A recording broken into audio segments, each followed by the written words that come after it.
மஸ்ஜித் இந்தியாவில் இந்தியாவைச் சேர்ந்த மாது ஒருவர் நில அமிழ்வில் சிக்கொண்டு காணாமல் போயிருக்கும் சம்பவம் குறித்து பினாங்கு இந்து அறப்பணி வாரியம் கவலை தெரிவித்துள்ளது. இந்நிலையில் இன்று காலையில் பாதிக்கப்பட்ட குடும்ப உறுப்பினர்களை சந்திக்க ஜெலுத்தோங் நாடாளுமன்ற உறுப்பினரும் பினாங்கு இந்து அறப்பணி வாரியத்தின் தலைவருமான RSN ராயர், பினாங்கு இந்து அறப்பணி வாரியத்தின் துணைத் தலைவரும் மேலவை உறுப்பினருமான செனட்டர் டாக்டர் லிங்கேஸ்வரன் மற்றும் அதன் உறுப்பினர் குமரன் கிருஷ்ணன் ஆகியோர் சம்பவ இடத்திற்கு வருகை அளித்தனர்.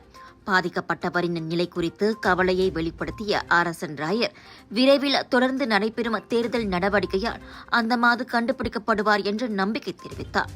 அதேவேளையில் பாதிக்கப்பட்ட குடும்பத்தை காயப்படுத்தும் வகையில் சமூக ஊடகங்களிலும் எந்த எதிர்மறையான கருத்தையும் வெளியிட வேண்டாம் என்றும் பாதிக்கப்பட்ட மாதுவிற்காக அனைவரும் பிரார்த்தனை செய்யுமாறும் டாக்டர் லிங்கேஸ்வரன் கேட்டுக் கொண்டார்.